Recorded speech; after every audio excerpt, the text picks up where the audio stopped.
بسم اللہ الرحمن الرحیم الحمد للہ رب العالمین والعاقبۃ للمتقین والصلاة والسلام علی محمد وعلی آلہ وصحبہ وسلم تسلیما کثیرا کثیرا اما بعد بالسند المتصل منا الی امیر المؤمنین فی الحدیث محمد بن اسماعیل بخاری رحمہ اللہ تعالی رحمۃ واسعہ انہ قال باب الصلح فی الدیۃ وبه قال حدثنا محمد بن عبد الله الانصاری رضی اللہ تعالی عنہ حدثني حمید ان انسا حدثهم ان الربيع وهي بنت النضر كسرت صنية جارية فطلبوا العرش وطلبوا العفو فابوا فاتوا النبي صلى الله عليه وسلم فأمرهم بالقصاص فقال أنس بن النضر أتكسر صنية الربيع يا رسول الله لا والذي بعثك بالحق لا تكسر صنيتها قال يا أنس كتاب الله القصاص فرضي القوم وعفوا فقال النبي صلى الله عليه وسلم إن من عباد الله من لو أقسم على الله لا بره زاد الفزاري عن حميد عن أنس فرضي القوم وقبلوا العرش۔ آج کے سبق کے اندر اس بات کو بیان کیا گیا ہے کہ دیت پر بھی مصالحت کر سکتے ہیں، دیت پر مصالحت کرنا صحیح ہے یعنی کوئی کسی کو قتل کرے عمدن یا خطأ تو خطا میں تو دیت ہی واجب ہے۔ کسی نے بھول سے اگر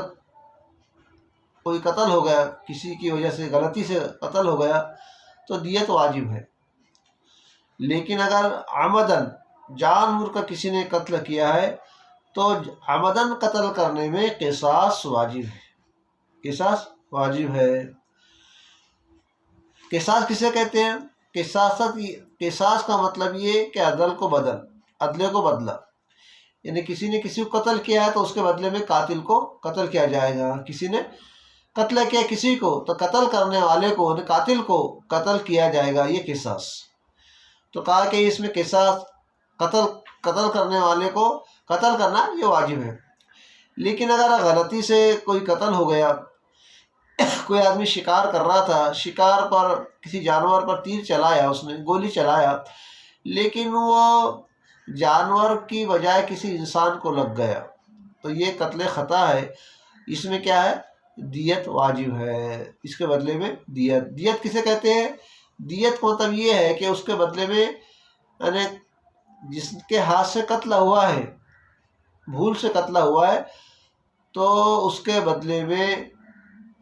کوئی چیز عوض دی جائے، چاہے روپیہ پیسہ ہو یا اور کوئی چیز ہو، تو یہ واجب ہے۔ لیکن اگر قاتل اور مقتول کا ورثہ، یعنی اگر جان بوجھ کے کسی نے عمد قتل کیا، جان بوجھ کے قتل کیا تو اس پر تو قصاص واجب ہے، لیکن اگر قاتل اور مقتول کے ورثہ دیت پر مصالحت کر لے تو جائز ہے تو قصاص واجب اس پر، لیکن اگر مقتول کے ورثہ دیت پر راضی ہو جائے کہ بھئی کا قتل کے بدلے میں قتل کر رہے ہیں تو اس کے بدلے میں کوئی عوض دے دیا جائے تو یہ جائز ہے، کیونکہ قصاص حدود میں سے نہیں ہے،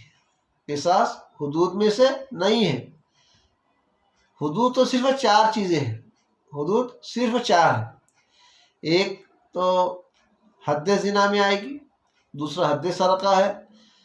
اور تیسرا حد قذف ہے، اور چوتھی چیز ہے حد شرب۔ یہ 4 چیزوں کے اندر کسی نے شراب پیا، کسی نے تہمت لگائی، چوری کیا یا زنا کیا تو اس کے تعلق سے دیت ہے، اس کے بدلے میں کیا آئے گی؟ دیت آئے گی۔ دیت نہیں آئے گی بلکہ اس کے یہ حد میں ہے، یعنی ان پر حد لگائی جائے گی۔ شراب کی جو حد ہے وہ لگائی جائے گی، تہمت کی جو حد ہے وہ لگائی جائے گی، چوری کی جو حد ہے وہ لگائی جائے گی، زنا کی جو حد ہے وہ لگائی جائے گی۔ تو یہ 4 چیزوں کے اندر کیا حد ہے، کیا ہے حد ہے، یعنی اس میں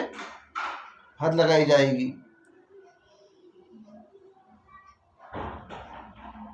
قصاص حدود میں شامل نہیں، اور جو قصاص کیا یہ حدود میں شامل نہیں۔ حد قائم ہے صرف 4 چیزوں میں، لیکن قصاص یہ حدود میں شامل نہیں۔ تو قصاص کے میں تو کیا اس کا بدلہ ہی ہوگا۔ اس لیے اگر فریقین راضی ہو جائے اور قصاص چھوڑ دے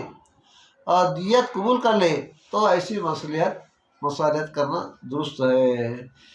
ورنہ اس پر قصاص آئے گا۔ یہاں جو حدیث بیان کی گئی ہے یہ ثلاثیات میں 10ویں حدیث ہے۔ ثلاثیات اس حدیث کو کہا جاتا ہے کہ راوی سے یعنی مطلب مصنف سے لے کر حضور تک کے 3 واسطے ہوں، مصنف سے لے کر حضور تک کے 3 واسطے ہو تو اس کو ثلاثیات کہتے ہیں۔ آئے سمجھ؟ تو یہ حدیث 10ویں ثلاثیات ہے۔ خادم رسول حضرت انس رضی اللہ عنہ کو اس میں جو واقعہ بیان کیا گیا ہے وہ اس طرح ہے کہ حضور پاک صلی اللہ علیہ وسلم کے خادم جو تھے حضرت انس رضی اللہ عنہ، ان کی پھوپھی ربیہ نے ایک جوان لڑکی کا سامنے کا دانت توڑ دیا، جس کے حضرت انس کی پھوپھی نے ایک جوان لڑکی کا دانت توڑ دیا۔ اور ربیہ کے خاندان والوں نے لڑکی کے ورثہ سے کہا کہ قصاص معاف کر دو، یعنی دانت توڑنے کے بدلے میں دانت آئے گا، لیکن ان کے ورثہ نے کہا کہ بھی قصاص معاف کر دو اور اس کے بدلے میں کچھ عوض لے لو، دیت لے لو۔ انہوں نے انکار کیا کہ نہیں ہم تو قصاص ہی لیں گے، دانت ہی توڑیں گے۔ چنانچہ یہ مسئلہ حضور پاک صلی اللہ علیہ وسلم کے پاس میں گیا اور آپ سب نے بھی قصاص کا فیصلہ کیا، کیونکہ اس میں قصاص ہے، شریعت کا حکم ہے قصاص کا، قصاص لیا جائے گا۔ لیکن یہاں ربیہ کے جو بھائی تھے، ربیہ کے بھائی حضرت انس ابن نضر یہ ربیہ کے بھائی تھے۔ انہوں نے حضور کو کہا کہ اللہ کے رسول میری بہن کا دانت توڑا جائے گا، ایسا نہیں ہو سکتا، میری بہن کا دانت توڑا ایسا نہیں ہو سکتا۔ قسم اس ذات کی جس نے آپ کو دین حق کے ساتھ بھیجا ہے، ربیہ کا دانت ہرگز نہیں توڑا جائے گا، بالکل نہیں توڑا جائے گا۔ یہ حضور پاک صلی اللہ علیہ وسلم کے سامنے میں حضرت انس ابن نضر یہ کہہ رہے ہیں، اور یہاں شریعت کا حکم ہے قصاص کا، اور ربیہ کیا کہتے ہیں، قسم کھا رہے ہیں کہ ہرگز نہیں توڑا جائے گا۔ تو حضور نے فرمایا انس قرآن کا حکم قصاص کا ہے، تم کیا کہہ رہے ہو، یہ قصاص کا حکم جو ہے یہ تو قرآن کا حکم ہے۔ لیکن جب لڑکی والوں نے سنا، جس کی دانت توڑے گئے تھے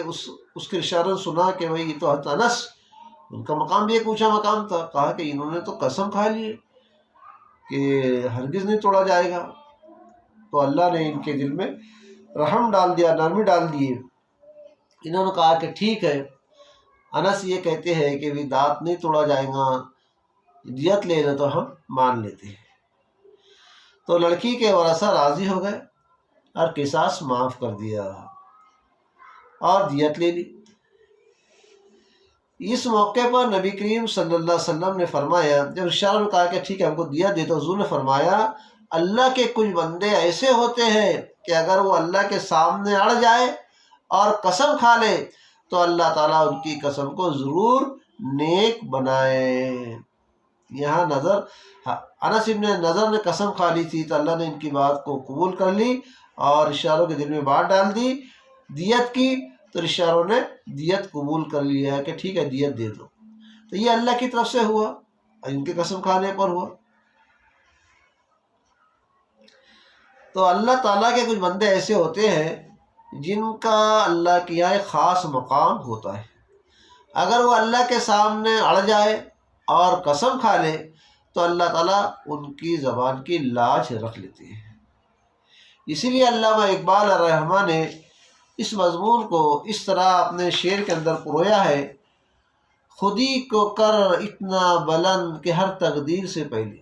خودی کو کر اتنا بلند کہ ہر تقدیر سے پہلے، خدا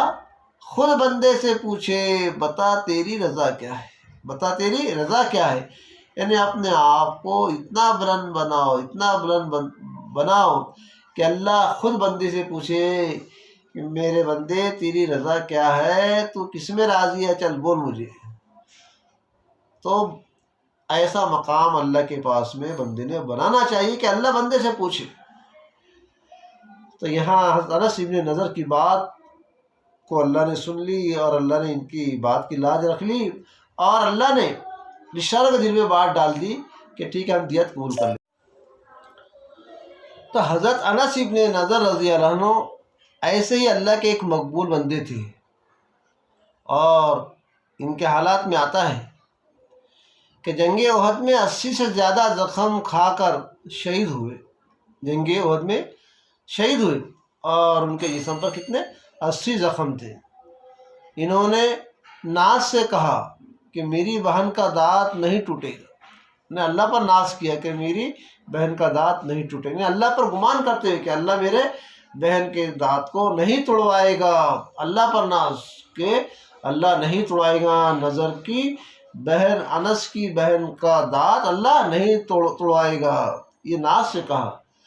یہ بات سن کر دوسرے فریق کے دل نرم پڑ گئے، انہوں نے قصاص معاف کر دیا اور دیت لینے پر راضی۔ تو معاملہ کبھی ایسا ہوتا ہے کہ کوئی جب اللہ پر ناز کرتا ہے تو اللہ تعالیٰ اس کی بات کو قبول کر لیتے ہیں۔ تو اس حدیث سے ہمیں یہ معلوم ہوا کہ دیت میں صلح کر سکتے ہیں، دیت میں صلح کر سکتے ہیں۔ بہت سے لوگ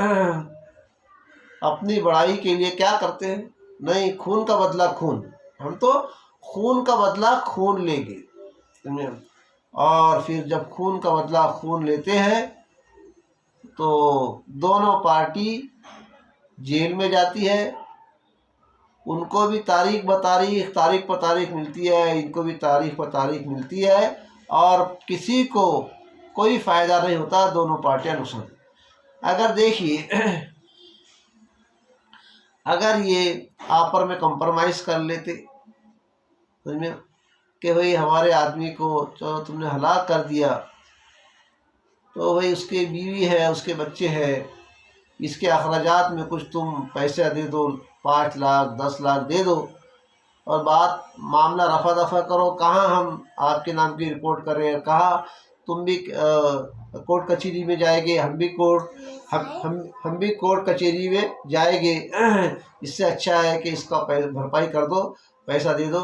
تو مرنے والے کے بچوں کو بھی آسانی سہولت ملیں گی، بیوی کو سہولت ملے گی، اور وہ بھی ایک جو غم تھا بیوی کے سر سے، جو شوہر کا سایہ تھا، اس کا جتنا دکھ ہونا تھا وہ تو ہو گیا، لیکن آئندہ زندگی میں اس کو پریشانی نہیں ہوگی، 2 پریشانیاں نہیں آئیں گی۔ شوہر کے اٹھنے کا تو غم رہے گا، لیکن جو حالات آتے ہیں شوہر کے مرنے کے بعد میں بیوی پر، وہ حالات نہیں آئیں گے۔ اسی طرح بچوں پر جو یتیم ہو جاتے ہیں، اور یتیم پر جو حالات آتے ہیں، سمجھ میں وہ تو یتیم ہی جانتے ہیں کیسے حالات آتے ہیں، تو وہ حالات جو باپ کا سایہ جو سر سے اٹھ گیا، اس کا غم تو ہو گئی ہے، لیکن ان کو یتیمی میں زندگی گزارنا پڑتی ہے، وہ جس طرح چاہتے ہیں اس طرح زندگی گزارنا نہیں چاہتے ہیں، لیکن اگر یہ قصاص میں اگر کچھ پیسہ مل جاتا ہے تو وہ اپنی زندگی سنوارنے کے اندر لگ سکتے ہیں، یہ فائدہ ہے۔ اس لیے ہماری ہٹ درمی کی وجہ سے بیوی اور بچوں کو نقصان نہیں کرنا چاہیے۔ اگر کمپرومائز ہو سکتا ہے، مسالت ہو سکتی ہے، تو اس قصاص میں دیت کے اندر بھی کیا کر سکتے ہیں، مصالحت کر سکتے ہیں کہ ٹھیک ہے بھائی آپس میں کر لو تو کرنا صحیح ہے۔ آئے سمجھ میں؟ اللہ تعالیٰ معاملے کو سمجھنے کی، حدیث کو سمجھنے کی ہمیں توفیق عطا فرمائے اور صحیح طریقے سے زندگی گزارنے کی توفیق عطا فرمائے۔ وآخر دعوانا الحمد للہ رب العالمین۔ سبحان ربک رب العزۃ عما یصفون وسلام علی المرسلین والحمد للہ رب العالمین۔